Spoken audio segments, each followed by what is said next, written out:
Selamat malam Bapak Ibu anggota KPW dimanapun berada. Pada saat ini saya diberikan tugas oleh Ketua KPW untuk membawakan kembali kebenaran firman Tuhan. Dan marilah kita sama-sama mencoba untuk belajar. Saya pun juga sedang belajar, terlebih di dalam situasi dan kondisi saat ini di mana COVID-19 ini tidak memberikan kesempatan kepada kita untuk beribadah bertatap muka. Namun kita tetap mensyukuri apabila pada saat ini kita boleh bertemu walaupun di dalam ibadah secara online. Dan marilah kita mempersiapkan kebenaran firman Tuhan. Kita mulai dengan doa. Bapa di dalam surga, bersama anaknya yang tunggal Yesus Kristus dan pertolongan Roh Kudus, pada malam hari ini kita bersama-sama berjumpa di dalam ibadah online di seluruh daripada kegiatan ibadah kami KPW. Biarlah kasih karunia-Mu tetap melimpah atas kehidupan kami masing-masing, dan berkat-Mu juga melimpah secara rohani di dalam kehidupan kami.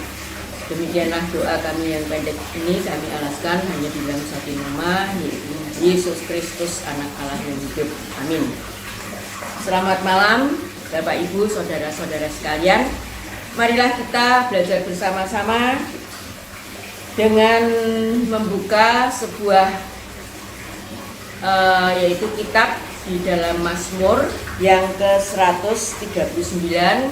Kita ambil beberapa ayat cuplikan yang boleh saya bawakan pada saat ini sesuai dengan pimpinan Roh Kudus pasti yang saya minta, sehingga boleh berguna bagi saya pribadi juga bagi Bapak Ibu sebagai pendengar.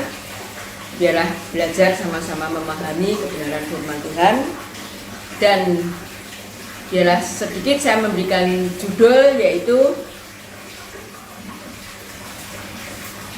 Mazmur 139 ayat yang ke-1 mungkin sampai yang ke-10 ya, yaitu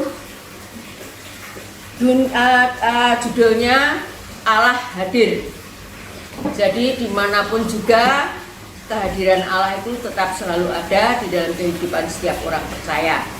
Marilah kita mengawali dengan pasal 139 yaitu ayat yang ke-1. Mazmur ya. Untuk pemimpin biduan Mazmur Daud. Tuhan, Engkau menyelidiki dan mengenal aku. Sebagai orang percaya, kita sudah diajarkan oleh Gembala Sidang kami Kalvari yang mempunyai konsep bahwa setiap anak-anak Tuhan yang percaya kepada Tuhan bukan mengaku loh ya. Kalau mengaku setiap orang bisa mengaku, tapi yang pasti pengakuan yang benar-benar mutlak ada di dalam kehidupan kita, bahwa kita belajar untuk percaya dalam arti yang sesungguh-sungguhnya. Kita sudah dirancang di dalam perut kita, di dalam perut ibu kita sebelum dari kandungan Tuhan sudah menetapkan. Itu adalah konsep yang diajarkan oleh Bapak Gembala kita. Jadi ketika kita percaya itu sesungguhnya Allah sudah meletakkan dasar percaya di dalam perut ibu kita selama kita dikandung di dalam Tuhan. Itulah konsep yang terutama ya. Yang kedua, berarti Tuhan mengenal kita karena Dia yang memberikan konsep, Dia yang memberikan suatu kehidupan di dalam kandungan ibu kita. Dia sudah mengerti siapakah kita yang dipanggil dan dipilih untuk mengenal Dia. Yang kedua, Engkau mengetahui aku duduk atau berdiri. Engkau mengerti pikiranku dari jauh. Nah itulah. Jadi karena kita sudah dibentuk oleh kebenaran firman Tuhan sejak dari kandungan, berarti Tuhan mengetahui keberadaan kita dimanapun kita ada, mulai dari kita dilahirkan sampai kita menjadi balita yang bertumbuh menjadi dewasa, sampai kita menjadi seseorang yang boleh mengaku percaya bahwa kita ini diberikan kasih anugerah di dalam Yesus Kristus, yaitu karunia untuk percaya kepada Dia, itu juga adalah Allah sendiri yang menetapkan. Jadi tidak semua orang di seluruh muka bumi ini bisa percaya dengan sebenar-benarnya dan sesungguhnya, semurni-murninya tanpa kasih karunia Allah. Itulah sesungguhnya kasih Allah yang sungguh-sungguh sempurna yang kita miliki sebagai orang yang percaya. Ya, yang ketiga. Maka yang kedua tadi, engkau mengerti pikiranku dari jauh. Kita dibatasi oleh jarak. Allah Bapa kita di surga, kita hidup di bumi, dilahirkan di bumi yang penuh dengan onak dan duri. Kalau belajar dari awal, karena kita ini memang manusia, sudah membawa dosa daripada nenek moyang kita, namun Allah sudah mengetahui siapakah kita sesungguhnya di hadapannya. Karena Allah sendiri yang memilih, jadi apa yang ada di dalam kehidupan kita sebagai anak-anak Tuhan di muka bumi ini, gerak-gerik kita, sikap kita, Tuhan mengetahuinya. Isi hati kita, Tuhan mengetahuinya. Pikiran kita, Tuhan mengetahuinya. Tindak tanduk kita, Tuhan mengetahuinya. Karena Allah kita adalah Allah yang maha tahu, Allah yang tidak pernah tertidur, Allah yang tidak pernah lengah untuk melihat dari surga siapakah kita sesungguhnya sebagai anak-anak yang sudah dipanggil dan dipilihnya untuk percaya kepada Dia sebagai Tuhan. Tuhan yaitu dikenal di dalam konsep gereja kami Kalvari, yaitu Tuhan adalah pemelihara dan raja dalam hidup kita. Itulah konsep yang sudah diajarkan selama ini. Mungkin bapak-bapak yang dari KBW mungkin hanya masih beberapa waktu, biarlah kita sama-sama belajar pada malam hari ini ya. Yang ketiga, engkau memeriksa aku kalau aku berjalan dan berbaring. Segala jalanku kau maklumi. Nah, berarti Allah kita itu setiap saat hadir di dalam kehidupan kita melalui kuasa, yaitu kalau kita zaman perjanjian baru, yaitu melalui Roh Kudus, yaitu selalu ada di dalam hati dan pikiran kita, perasaan kita, kehendak kita. Sebagai manusia, Allah tahu. Berarti Tuhan pasti hadir di dalam kehidupan kita. Tidak ada waktu sedikit pun Tuhan itu lengah di dalam kehidupan kita. Hanya satu pertanyaan, adakah kita melihat kompas yang ada di dalam kehidupan kita bahwa Yesus Kristus itu adalah Tuhan dalam kehidupan kita pakai dengan sebenar-benarnya. Karena kompas itu bisa kita tinggalkan. Kalau hidup di dunia tanpa kompas, kalau kita mungkin ke kutub utara atau ke hutan-hutan tanpa kompas, kita tidak tahu utara, selatan, barat, dan timur. Tapi yang menjadi kompas kehidupan kita sesungguhnya adalah Yesus Kristus Tuhan sebagai anak Allah yang hidup, yang telah menebus dosa kita, yang telah memberikan kepada kita panggilan, pilihan, penetapan menjadi orang yang dibenarkan oleh kebenaran firman Tuhan. Jadi jangan main-main sebagai anak-anak Tuhan. Karena kalau kita tidak memakai kompas daripada Yesus Kristus, maka kita akan mengalami hari-hari yang melenceng. Itulah sesungguhnya hidup kita sebagai orang percaya. Yang keempat ya, sebab sebelum lidahku mengeluarkan perkataan, sesungguhnya semuanya telah kau ketahui ya Tuhan. Jadi suatu pengakuan yang akurat, suatu pengakuan yang absolut. Sebagai orang percaya, sesungguhnya kita ini seperti Raja Daud, bahwa kita memiliki Kristus yang menjadikan kita ini anak-anak Tuhan, dan kita sesungguhnya harus membalas menjadikan Tuhan Yesus Kristus itu menjadi satu harta yang paling berharga di dalam kehidupan kita, lebih daripada harta dunia di muka bumi ini. Terlebih di saat-saat COVID-19 ini, tidak ada sesuatu pengharapan dan harapan yang kita prediksi untuk hari esok, masa depan kita, kehidupan kita, tanpa ada Kristus di dalam kehidupan kita.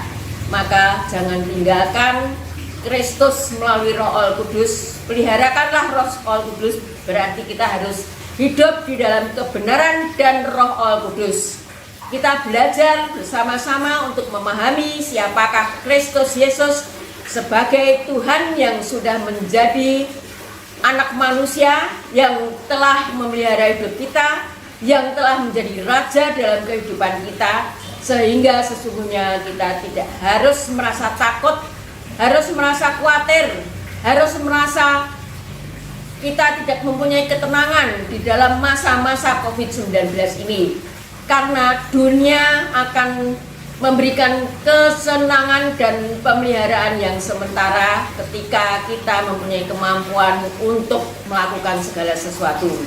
Namun saat-saat ini merupakan sesuatu dampak yang sangat besar di dalam kehidupan sebagai orang percaya yang melanda kehidupan di seluruh muka bumi ini. Setiap manusia, baik yang percaya ataupun tidak percaya, kalau kita tidak benar-benar memandang Kristus sebagai harta satu-satunya di dalam kehidupan kita, maka kita akan kehilangan arah, dalam arti kita tidak memakai kompas kehidupan kita di dalam Kristus Yesus. Maka banyak hal yang kita takutkan, kita khawatirkan, kita tidak merasa nyaman, kita tidak merasa tenang, tidak mempunyai pengharapan. Banyak hal yang merusak kehidupan kita sebagai orang percaya untuk hidup di luar Allah, yaitu merasa khawatir, cemas, gelisah, menimbulkan hidup kita ini semakin hari semakin bertambah-tambah suram. Namun kalau kita memakai kompas Kristus, pastilah Kristus selalu akan memelihara kehidupan kita. Itulah sesungguhnya sebuah kesadaran yang diinginkan oleh anak-anak Tuhan pada saat-saat ini, agar kita menjadikan Kristus harta yang paling berharga, sehingga hidup kita ini adalah hidup yang terus dipandu oleh kompas Kristus yang tidak pernah lengah untuk memelihara anak-anaknya di dalam setiap permasalahan hidup. Itulah yang ada di dalam kehidupan Raja Daud. Dia sadar bahwa Kristus Allah Bapa di surga hadir di tengah-tengah kehidupan sebagai orang percaya. Maka dia tidak pernah merasa takut, karena dia merasa Allah selalu hadir di dalam kehidupannya. Memang sulit untuk memahami semua itu, tapi tidak ada satu jalan lain di saat-saat COVID-19 ini selain kita mempunyai pengharapan hanya kepada Kristus saja. Karena sesungguhnya pemeliharaan Allah di dalam kehidupan kita ini sungguh luar biasa. Kita masih diberikan kesehatan, kita bangun pagi dalam keadaan sehat, itu juga sesuatu berkat yang sangat berharga di dalam kehidupan keseharian kita di muka bumi ini sepanjang COVID ini belum punah. Dan itu Gembala kita mengajarkan, jangan merasa akan aman, nyaman, dan tenang, karena dunia memang sudah waktunya Tuhan Yesus akan datang. Keamanan, ketenangan, kedamaian tidak dapat lagi dijangkau oleh akal manusia. Harta, keberadaan kita, kekayaan kita, kehormatan kita tidak. Namun hanya di dalam Kristuslah kita akan mempunyai keamanan dan kenyamanan, ketenangan, kebahagiaan yang hakiki, karena Kristus tidak pernah meninggalkan kita. Itulah sesungguhnya harapan kita yang paling kita harapkan saat-saat ini. Yang kelima, dari belakang dan dari depan engkau mengurung aku, dan engkau menaruh tanganmu ke atasku. Betapa bahagianya kita sebagai anak-anak Tuhan kalau kita benar-benar memakai akal budi pengertian kita bahwa Kristus adalah satu-satunya harapan kita. Maka sesungguhnya hidup kita ini ada yang memagari, yaitu kasih Kristus Yesus yang sungguh-sungguh tidak dapat dihancurkan oleh kekuatan apapun juga. Kekuatan keuangan kita tidak, kekuatan kepandaian kita sekalipun tidak, kehormatan kita itu pun juga tidak, keberanian kita sebagai manusia untuk menghadapi segala permasalahan hidup di dunia yang fana yang semakin hari semakin bertambah-tambah jahat tidak. Namun kalau kita memiliki Kristus yang memagari hidup kita, sesungguhnya kita tidak seharusnya merasa kewalahan. Dalam arti apapun yang terjadi, baik kita mungkin mengalami hari-hari yang kita rasakan buruk saat ini, hari-hari yang mencemaskan anak-anak kita, terlebih kaum bapak di dalam kehidupan kesehariannya yang mengalami hari-hari yang menyesakkan menurut ukuran manusia karena adanya PHK, adanya pemutusan hubungan kerja ataupun kerja hanya beberapa minggu, kehidupan keuangan yang tidak terpenuhi secara manusia. Namun sadarlah bahwa pemeliharaan Kristus atas nyawa dan nafas kehidupan kita itu lebih berharga. Bagaimana kalau kita tidak mempunyai nafas kehidupan? Kita merasa kecil ketika kita masih mempunyai anak-anak yang menjadi tanggung jawab kita, mempunyai seorang istri, seorang suami yang menjadi tanggung jawab satu dengan yang lain, bahkan yang memiliki orang tua yang masih menjadi tanggung jawab. Kita akan merasa itu adalah suatu beban yang sangat berat di saat-saat COVID seperti ini. Namun kembali kita menyadari bahwa kompas kehidupan kita adalah hanya firman Tuhan, yaitu Kristus Yesus, maka kita akan merasa tenang. Dan ketika kita merasa tenang, ketika kita merasa bahwa Kristus adalah satu-satunya Allah yang siap hadir di dalam kehidupan kita, pasti kita tidak akan kehilangan sesuatu. Tuhan akan memelihara entah dari manapun adanya. Kalau kita boleh menjalani sampai satu tahun lebih sampai pada hari ini pun, bukankah itu kasih karunia Allah yang sungguh-sungguh luar biasa di dalam kehidupan kita? Maka Tuhan mengajak kita untuk menyadari bahwa hidup kita ini sesungguhnya adalah hidup yang dihidupi oleh kebenaran firman Tuhan. Dan itulah sesungguhnya yang harus kita simpan di dalam hati, tubuh, jiwa, dan roh kehidupan kita, yaitu tiap-tiap hari kita rindu akan kasih Kristus memelihara kehidupan kita. Yang keenam, terlalu ajaib bagiku pengetahuan itu, terlalu tinggi, tidak sanggup aku mencapainya. Sebuah kesadaran di mana kerendahan hati itu diperlukan untuk menjangkau kehadiran Kristus Yesus di dalam kehidupan kita. Tanpa kerendahan hati tidak mungkin kita manusia yang selalu hidup di dalam daging ini akan datang kepada Kristus. Yang ada hanyalah umpatan, yang ada hanyalah penyesalan, yang ada hanyalah uring-uringan, yang ada hanyalah sesuatu yang akan merusak hidup kita. Kesia-siaan di atas kesia-siaan. Kita bersedih, kita berduka. Apakah yang harus kita kerjakan hari esok? Apakah yang harus kita lakukan untuk masa depan kita? Akan merusak ketenangan kita sebagai anak-anak Tuhan, yang membuat kita menjadi muram, yang membuat kita menjadi bersedih. Bahkan untuk menghampiri Kristus pun kita tidak sanggup, oleh karena permasalahan hidup kita ini menjadi beban. Dan itulah sesungguhnya yang diinginkan oleh seteru Allah, agar anak-anak Tuhan hidupnya tidak merasa beruntung, tidak merasa nyaman dan aman. Namun sadarlah pada malam hari ini, Kristus memberikan nasihat, Kristus memberikan ajakan agar ada sebuah kesadaran di dalam kehidupan sebagai anak-anak Allah, bahwa kita ini telah ditebus oleh tubuh dan darah Kristus yang telah mati di kayu salib, bangkit, dan kemudian sekarang duduk di tahta Allah sebelah kanan Allah Bapa di surga, yang terus berdoa bagi kita.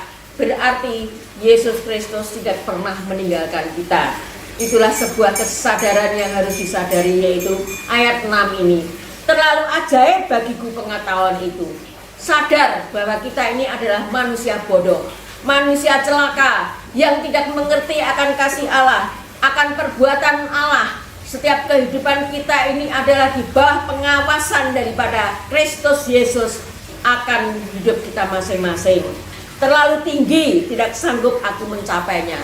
Siapakah manusia yang mampu mencapai pengertian akan kebenaran firman Tuhan dengan sempurna kalau bukan Kristus Yesus yang turun ke muka bumi ini? Itulah sesungguhnya yang harus kita pahami dengan baik dan benar. Yang ketujuh, kemana aku dapat pergi menjauhi rohmu? Nah, sebuah kesadaran bahwa tanpa Kristus kita akan mengalami hari-hari yang menyesakan. Oleh sebab itu, pakailah Roh Allah Kudus yang telah diberikan kepada setiap orang percaya. Ketika kita mengaku percaya, maka dibaptis dalam Roh Allah Kudus. Roh Allah Kudus itu menjadi pengingat di dalam kehidupan kita, menjadi pembimbing, menjadi penolong, menjadi menyadarkan, menjadikan mendidik, membangun hidup kita. Oleh sebab itu, jangan tinggalkan Roh Allah Kudus untuk kita merasakan bahwa hidup ini sangat-sangat sulit. Pakailah Roh Allah Kudus dan kebenaran firman Tuhan, maka hidup kita ini akan mengalami hari-hari seperti apa yang dikatakan terlalu ajaib bagiku, yaitu ayat 6. Kemana aku dapat lari dari hadapanmu? Ketika seseorang hidup bersama Roh Allah Kudus, maka kita sadar bahwa kita tidak dapat lari kepada manusia. Semua saat ini mengalami kesulitan, baik yang kaya, baik yang miskin, memiliki permasalahan hidupnya masing-masing. Kita tidak dapat mengandalkan hidup kita kepada mereka terus-menerus, karena tanpa Roh Allah Kudus pun maka ada kebosanan, ada kejenuhan, ada ketidakpastian. Tapi di dalam Roh Allah Kudus, baik yang kaya ataupun yang miskin, ketika Roh Allah Kudus ada di dalam kehidupan mereka masing-masing, maka yang kaya tidak segan-segan untuk melakukan sesuatu yang baik, yaitu melakukan kebaikan, menjauhi kejahatan dengan melihat kesusahan daripada orang-orang di sekelilingnya. Dan orang-orang yang tidak mampu akan merasakan pemeliharaan Tuhan melalui kehidupan mereka yang mempunyai kekuatan dan kasih Kristus melalui Roh Allah Kudus, sehingga dia mampu untuk melakukan segala sesuatu, sehingga ada suatu keseimbangan yang membuat setiap manusia yang mengaku percaya itu akan mendapatkan pemeliharaan Allah. Yang kedelapan, jika aku mendaki ke langit, engkau di sana. Jika aku menaruh tempat tidurku di dunia orang mati, di situ pun engkau ada. Ayat yang ke-8 menyatakan bahwa kemanapun manusia yang percaya kepada Kristus Yesus itu, apapun yang terjadi di dalam kehidupannya, permasalahan hidupnya seperti saat-saat ini, COVID yang melanda di muka bumi ini, yang tidak tahu sampai kapan akan berakhir, membuat kehidupan kita ini seolah-olah porak-poranda. Tetapi biarlah ayat yang ke-8 ini memberikan suatu dorongan.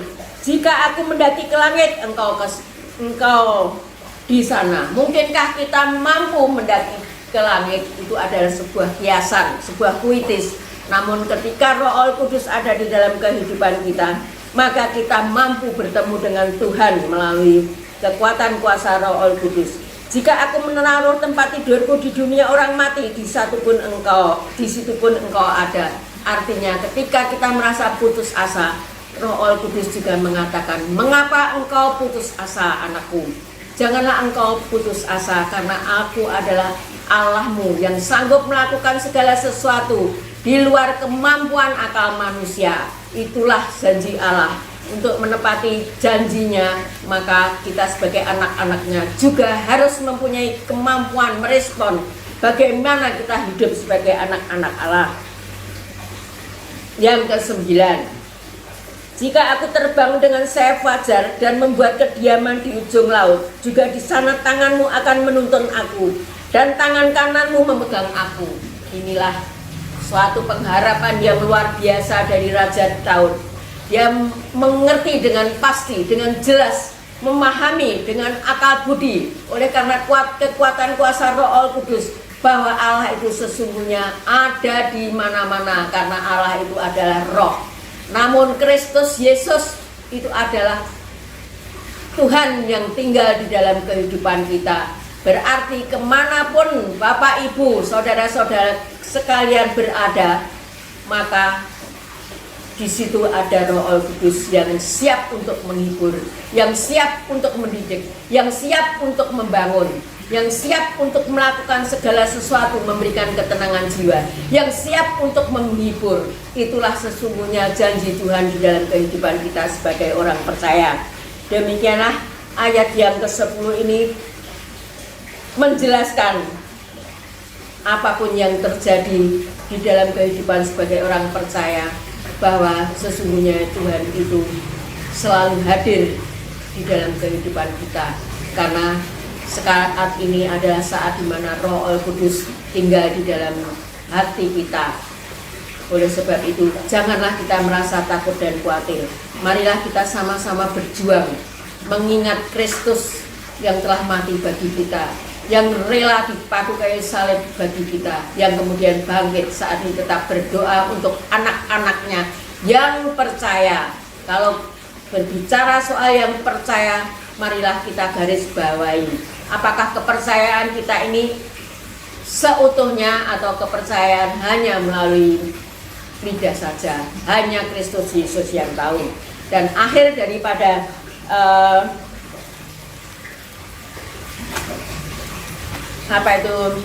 firman itu, marilah kita membaca saja ya, yaitu di dalam Yesaya ayat yang ke-40, pasal yang ke-40 ayat yang ke-28. Marilah kita bersama-sama, saya boleh membacakan ya, ayat yang ke-28. Tidakkah kau tahu dan tidakkah kau dengar, Tuhan ialah Allah kekal yang menciptakan bumi dari ujung ke ujung. Ia tidak menjadi lelah dan tidak menjadi lesu, tidak terduga pengertiannya. Yang ke-29, Dia memberi kekuatan kepada yang lelah dan menambah semangat kepada yang tiada berdaya. Orang-orang muda menjadi lelah dan lesu. Itu ayat yang ke-30.